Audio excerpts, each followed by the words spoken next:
Hello and welcome to the Next Gen Racing YouTube channel for our Antepost series, episode 4 and the finale of the Antepost series. Before in 2 weeks' time we have our official Cheltenham Festival preview night. I mean, Jack and I, what we'll do is we'll have the Cheltenham Festival preview night and then probably 3 days before the festival we'll give our best bets and probably do like a slight review of our Antepost bets as well prior to the festival and see how they're looking going into the big week in March. Jack, the last episode, it should be we're just looking for the festival now. We're looking forward to it, aren't we? Yeah, I mean, Valentine's Day, I hate it, but it was great this year because it was dead on a month before the first day of the festival. So, yeah, it's definitely within touching distance. I mean, it's all I can think about at the moment. I mean, it's kind of eat, drink, sleep, and then think about Cheltenham. But there we go.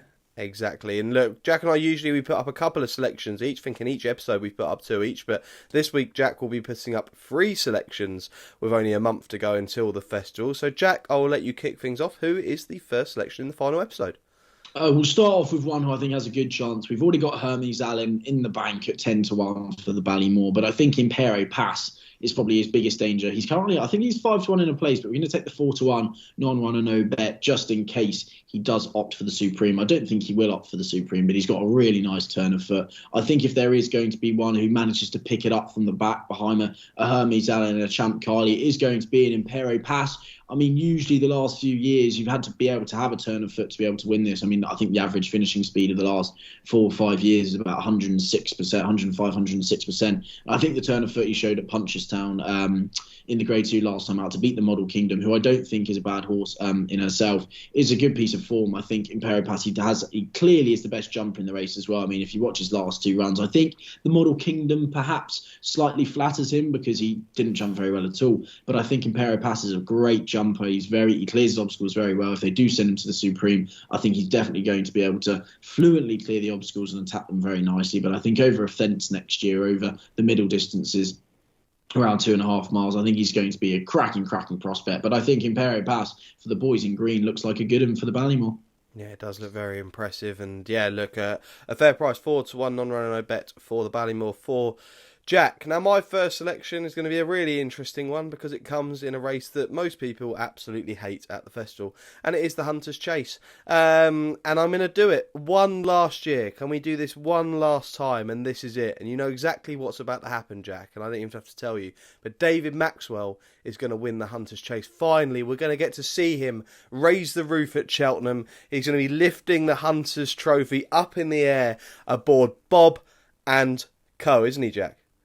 No, it's just right. Sometimes I have no words for what you say. Let me give a case, right? 20-1 currently. We know that he's definitely going to have a runner. He wants to have a runner. He wants to have this winner in a big race. Last year aboard Bob and Co, he fell in the race that Billaway actually won. We've got to remember that this horse actually has beaten Billaway before, back in 2021 over at Punchestown. He's not a bad horse at all, and usually they go to a race at Haydock. It's actually the meeting that's coming up this weekend. There's a Hunter's Chase there, but they've not actually entered the horse there. Maybe a slight concern, but this horse goes very, very well fresh. I remember back in 2020, leading into 2021, I think it was like a 363-day break and came back and absolutely hacked up. So I wouldn't mind if this horse went fresh to the festival. They do have another horse. David Maxwell does have Cat Tiger in there. I'd probably say he'd be a bit out of his depth in a race like that, but Bob and Co just seems to love these Hunter's Chases. He just seems to like to ping fences. I know he fell the last day.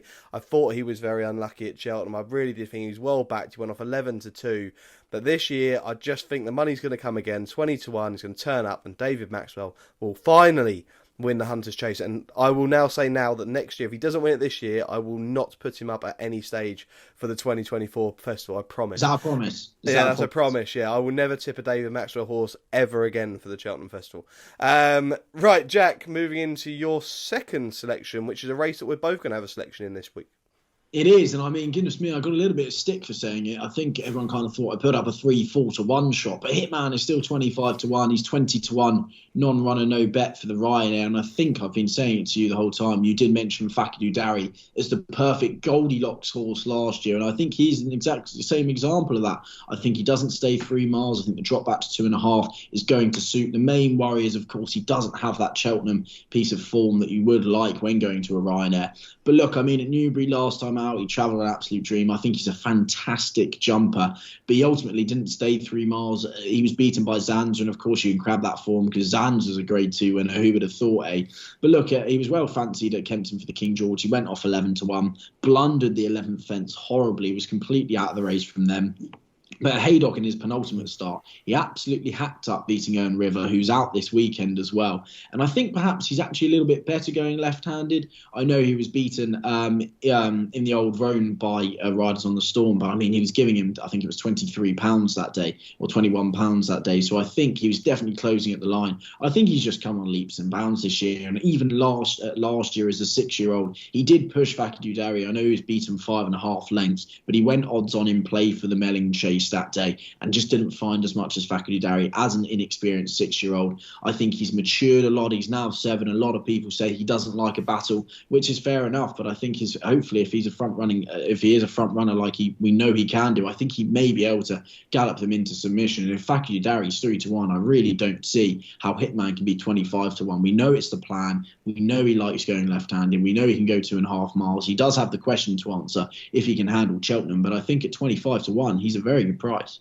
Yeah, he is, and I've seen him here, and I was lucky enough to be able to go down and film some stuff with Nichols yesterday with David Jennings and Johnny Deneen. You'll see that video out this weekend. It's an absolute corker, but being able to have a chat with Nichols whilst we were having lunch there, I was just speaking to him about the Ryanair and the plan with his horses, and Hitman, he seems like he's very confident this horse is going to go for that race, which is fascinating because this horse hasn't been round Cheltenham, so, you know, this will be a good test, but 2 mile 4 in a really, really open race this is looking this year. You know, I think he's got a major chance, and the other horse that I mentioned to him was a horse that we'll be seeing this weekend in the Ascot Chase, which is Pic D'Orhy, who I've been a massive fan of. I know I put this horse up at a short price around 6-4 in mid-January and went and won, but this horse with his jumping has come on leaps and bounds. He's a proper good jumper.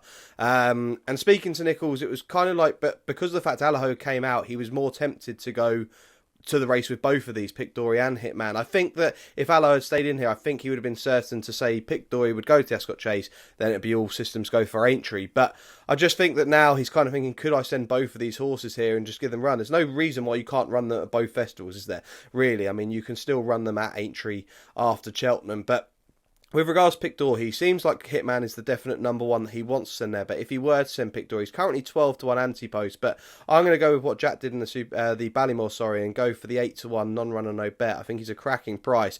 I think Fakir Dudari, I know I liked this horse a couple of years ago for this race when he ran second, but I'd just say he's a little bit too short. I think a lot of people, if you do fancy this horse, you'll be backing this horse. Some bookmakers will offer it for him to win the Ascot Chase and the Ryanair, which you'll get a boosted price on. I probably think that's the best way to play it if you do fancy him to go and win that Ascot Chase and the Ryanair, because you'll get a much better price. Shishkin, we'll talk about Shishkin more in our weekend preview where we preview the Ascot Chase. Fury Road, I know there were lots of words said about Fury Road. I'm just not too confident about him over this trip. I don't know what it is, but there's something about me that does not want to be back in this horse. But yeah, I think the two, I agree with Jack. I think Hitman's got a mega chance, but I'm going to put Pic D'Orhy up at 8-1. Non-runner, no bet. A really, really good jumper. Looking forward to seeing him this weekend. And Jack, that's my two selections done, but you've got one more to come. Who is it? We've saved the best till last, Sam. We're on a mission. We're on a mile mission for the National Hunt Chase. We're on a mile mission for the National Hunt Chase. John McConnell and Ben Harvey. Ben Harvey, I was speaking to him this morning, has confirmed that plan A for Mile Mission is to go for the National Hunt Chase. Yes, Gail de Manil may be the hot pot this year, but I think Mile Mission has an absolutely cracking chance at 10-1. I can't believe how good of a jumper he's come on. He's come on leaps and bounds since when being absolutely destroyed by Chemical Energy in October.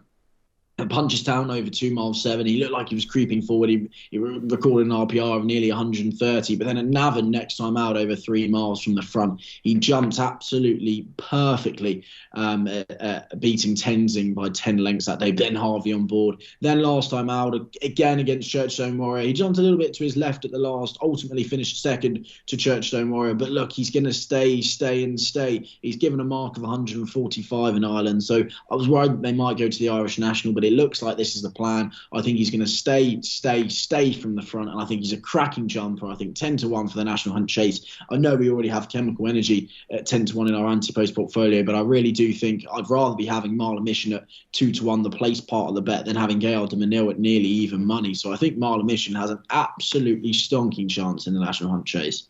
Oh, look at you covering the races this week. Just keeping yourself covered, aren't you? Who would have thought, eh? Who would have thought? I know, mega. Right, so your selections this week. So we've got Imperio Pass at 4-1, non-runner no bet for the Ballymore. Then we've got Hitman for the Ryanair at 25-1, and Marla Mission at 10-1 for the National Hunt Chase. And myself, Bob and Co, 20-1 for the Hunters Chase, and Pick Dorhey 8-1, non-runner no bet for the Ryanair. But I do agree with Jack. I will be backing both of the Nichols horses, and I think the fact that that he's confident that both could go is just fascinating, and I think there could be a shock in that race this year. So, yeah, looking forward to that. And that's it for our final Antepost series episode. 2 weeks' time, our Cheltenham Festival preview will officially be happening. The actual recording of it probably won't be out until a couple of days after, so a few things may have changed. But if you do want to come down for that evening, you still can. £10 a ticket. Give myself or Jack a message at Pagham Cricket Club in West Sussex. It's going to be a fantastic evening. Matty Batch is going to be there. He's going to provide some laughs. And Grade 1 winning jockey Niall Houlihan. Looking forward to hearing what he has to say about Editor de Gite in the Champion Chase. But that's it. As always, like, subscribe, get your comments in down below of your best Antepost bets. We're actually going to be back tomorrow morning with a preview of the Ascot Chase. We'll also be discussing a few Cheltenham Festival races within that as well. And there'll also be our bets elsewhere. So looking forward to that. So catch us tomorrow morning at around 9 a.m. Thanks for watching.